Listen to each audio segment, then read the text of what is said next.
ნაწილი მხარს დაგვიჭერს და შემოგვიერთდება აი ამ სამართლიან მოთხოვნაში. მეიდანზე საიათნოვასადმი მიძღვნილი ტრადიციული ვარტადონი აღინიშნება. ღონისძიება თბილისში უკვე 112-ად მოეწყო. საიათნოვა კავკასიის კულტურული მეხსიერების ერთ-ერთი ყველაზე გამორჩეული ფიგურაა. ის წერდა და მღეროდა რამდენიმე ენაზე, მათ შორის სომხურად, ქართულად და აზერბაიჯანულად. მისი ლექსები სიყვარულზე, ადამიანურ ტკივილზე, რწმენასა და სილამაზეზე დღესაც აქტუალურია. პირველად 1914 წელს აღინიშნა საათნოვასადმი მიძღვნილი ვარდობის დღესასწაული ვარდატონი, რომელიც დააფუძნეს იოსებ გრიშაშვილმა და ჰოვანეს თუმანიანმა. ეს არის საუკეთესო მაგალითი ქართულ-სომხური ურთიერთობების, ჩვენი ქალაქის მრავალფეროვნების და წელს უკვე 112-ჯერ აღნიშნავთ ქალაქ თბილისის მერიისა და საკრებულოს ხარდაჭერით. ვარდატონის დღესასწაული ერთნაირად მნიშვნელოვანია ქართველი და სომეხი ხალხისთვის. დედაქალაქის მერიის და საკრებულოს მხარდაჭერა წელსაც აქვს ბუნებრივი ამ პროექტს, დღესაც შევიკრიბეთ და მნიშვნელოვანია მსგავსი პროექტების მხარდაჭერა ჩვენი მულტიკულტურული და მრავალეთნიკური ქალაქისთვის. ზედიზედ მეორედ ხვიჩა კვარაცხელია ჩემპიონთა ლიგის გამარჯვებულია. ევროპის საუკეთესო ტიტულისთვის ბრძოლაში პარი სენ-ჟერმენმა პენალტების სერიაში ლონდონის არსენალი დაამარცხა. მატჩი ბუდაპეშტში გაიმართა და ძირითადი დრო ფრედ 1-1 დასრულდა. თავდაპირველად ანგარიში მე-6 წუთზე ლონდონელებმა გახსნეს. 65 წუთზე კი ხვიჩა კვარაცხელიას მოპოვებული 11 მეტრიანი უსმან დემბელემ ზუსტად შეასრულა და ანგარიში გაათანაბრა. საბოლოოდ კი ყველაფერი პენალტების სერიამდე მივიდა, სადაც 4-3 ანგარიში ჩემპიონობა პარი სენ-ჟერმენმა ევროპული ფეხბურთის ისტორიული ღამე და კიდევ ერთი ტრიუმფი ხვიჩა კვარაცხელიასთვის. ქართველმა ფეხბურთელმა ჩემპიონთა ლიგა ზედიზედ მეორედ მოიგო და მსოფლიოს ყველაზე პრესტიჟული საკლუბო ტურნირის ერთ-ერთ მთავარ სახედ კიდევ ერთხელ წარმოაჩინა თავი. ფინალი დაძაბული და დრამატული გამოდგა.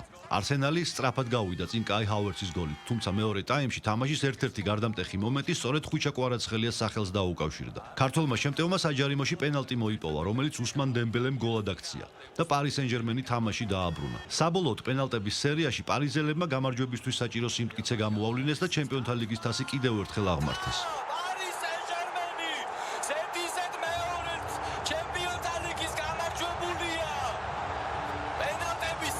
თუმცა ეს მხოლოდ ერთი მატჩის ისტორია არ არის. ჩემპიონთა ლიგის ფინალი იმ გამორჩეული სეზონის კულმინაცია აღმოჩნდა, რომელიც ხვიჩა კვარაცხელიამ ევროპის ყველაზე დიდ საფეხბურთო სცენაზე ჩაატარა. პლეი-ოფის ეტაპზე ქართველმა ფეხბურთელმა ზედიზედ 7 შეხვედრაში შეასრულა საგოლე მოქმედება და ყველა გადამწყვეტ თამაში საკუთარი კვალი დატოვა. სეზონის დასრულების შემდეგ მის ანგარიშზე 10 გოლი და 6 საგოლე პასი დაგროვდა. მაჩვენებელი, რომელიც მას ჩემპიონთა ლიგის ამ გათამაშების ერთ-ერთ ყველაზე გავლენიან ფეხბურთელად აქცევს.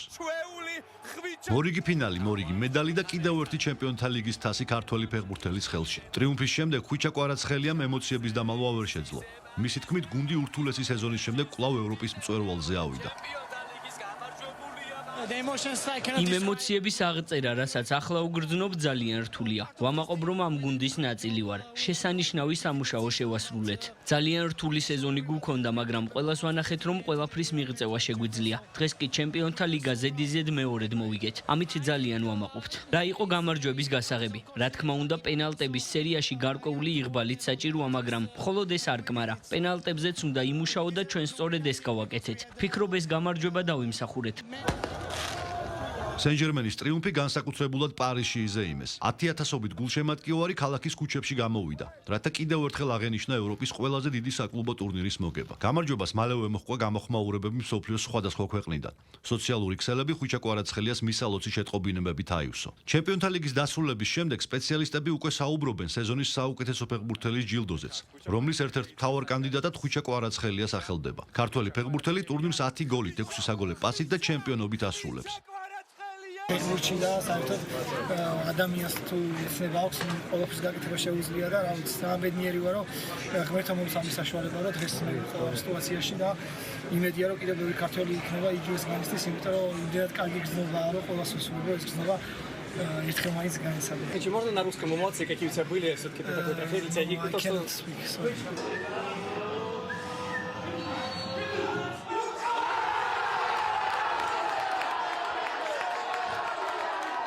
ნახე ვიდეო ძალიან გამიხანდა, ძალიან დიდი ვიცოდი რომ უყურებდნენ ერთად და ძალიან ბედნიერი ვარ რომ მათი თანაგუნდელი ვარ, იმიტომ რომ ეს ბიჭები არამხოლოდ მოედანზე, არამედ მოედის გარეთ ერთი დიდი ოჯახია.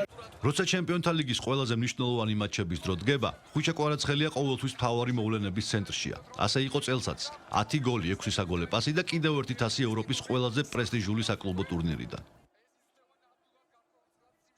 საქართველოს ბიათლონის საერთაშორისო დღე პირველად აღნიშნა სპორტის ამ სახეობის ეროვნული ფედერაციის ორგანიზებით გამართულ ღონისძიებაში მოსწავლეები, ახალგაზრდა სპორტსმენები და მოყვარულები მონაწილეობდნენ. პროგრამა სპორტულ შეჯიბრებებს, სიმულაციურ ვარჯიშებსა და ბიათლონის აღჭურვილობის გაცნობას მოიცავდა. ამ სპორტით ვარ დაკავებული 2 წელი და ყველა ჩემ თანატოლს ურჩევ რომ დაკავდეს ამ სპორტით. დღეს საქართველოში აღნიშნავთ ბიატლონის საერთაშორისო დღეს, რომელიც პირველად ტარდება ჩვენ ქვეყანაში, ჩვენს ახალ ბიატლონის ტრასაზე, რომელიც ბაკურიანი 2025-თვის აშენდა და მინდა ვუთხრა საზოგადოებას, ეს არის ერთ-ერთი მაჩვენებელი იმისა, რომ ჩვენ ვიწყებთ ძალიან აქტიურად ბიატლონის განვითარებას ჩვენ ქვეყანაში. ჩვენ გვინდა რომ მაქსიმალურად ჩავაბათ მომავალი თაობა. ეს დღეობით იმის შანსი მოგვეცა, რომ ამ ტრასის გარემონტების შემდგომ ისევ აღდგეს ეს სპორტი, ისევ აღორძინდეს ეს დისციპლინა საქართველოში და მეტი ახალგაზრდა შემოუერთეს ამ სპორტს. პოლნისის გერმანული უბანი დაცული ადგილწარმოშობის დასახელების ღვინის ფესტივალს მასპინძლობს. ფესტივალში ტრადიციულად საქართველოს სხვადასხვა კუთხის 60-მდე მეღვინეობაა წარმოდგენილი. ქართულ-გერმანულ ღვინის სახლში კი უკვე ჩატარდა ღვინის კონკურსი. ბრმა დეგუსტაციაზე საერთაშორისო გამოცდილების მქონე ჟიურიმ 154 ნიმუში შეაფასა. გამარჯვებულების ვინაობა დღეს ფესტივალზე გახდება ცნობილი. კონკურსში უმაღლესი ქულით შეფასებული ღვინო იტალიაში მერანოს 2026 წლის საერთაშორისო ფესტივალზე გაიგზავნება. ამ ფესტივალს ყველაზე მთავარი რაც არის, რომ სტუმრობს ძალიან ბევრი ვიზიტორი და ყველაზე მთავარი რაც არის, ღვინის მაგისტრები, ბაიერები, ექსპორტიორები და ეს ნიშნავს იმას, რომ შესაძლებლობა ეძლევათ მეღვინეებს, რომ მოიპოვონ ბაზარი და თავი დაიმკვიდრონ უფრო მარტივად. ბოლნისის ღვინის ფესტივალზე ადგილწარმოშობის ღვინის ფესტივალი არის და ჩვენი ადგილწარმოშობის ღვინო არის წარაფი, კარდენახის სოფელი, კარდენახის წარაფიდან. ესეთი ღონისძიებები, ესეთი მცირე მარნისთვის, როგორც ჩვენი საოჯახო მარანი არის, ძალიან მნიშვნელოვანი არის იმ კუთხით, რომ მცირე მარანმა გააცნოს ხალხს თავისი წარმოებული ღვინოები. საქართველოს სხვადასხვა რეგიონებიდან არიან ჩამოსული ადამიანები, რომლებიც მონაწილეობენ ამ ფესტივალში და ამავდროულად ხედავთ, რომ გაიზარდა მონაწილე კომპანიების რაოდენობაც. რაც მიუთითებს იმაზე, რომ ფესტივალი შედგა, მას აქვს მზარდი ხასიათი და ის უკვე ჩამოყალიბდა როგორც ტრადიციულ ფესტივალად და დარწმუნებული ვარ, რომ არ არის შორეული პერსპექტივა იმისა, რომ უცხოური კომპანიებიც მიიღებენ მონაწილეობას. დარწმუნებული ვარ, უფრო მეტად წარმოჩდებით ბოლნისის მარნები და დარწმუნებული ვარ იმაში, რომ კიდევ ბევრ ოქროს ავიღებთ, როგორც საქართველოში, ასევე საზღვარგარეთ ფესტივალებზე. ასეთი იყო მოამბე 6 საათზე, მე გემშვიდობებით, ნახვამდის.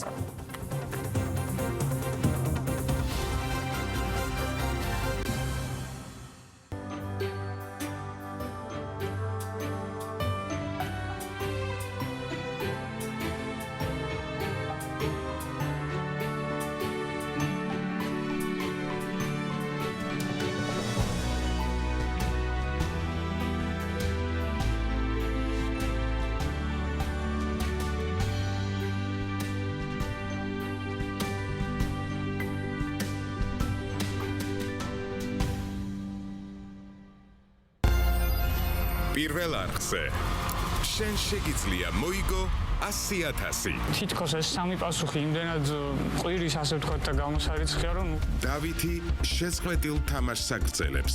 თან როცა არ ახარ დარწმუნებული 100%. მოდი გავრისკო თამართ. შენ მართალი ხარ. მაშინებთ.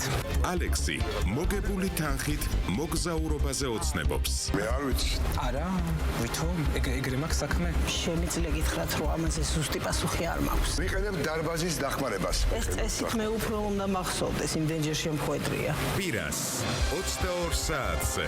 და გადავთვალოთ აუცილებლად. შენ შეგიძლია მოიგო 100,000.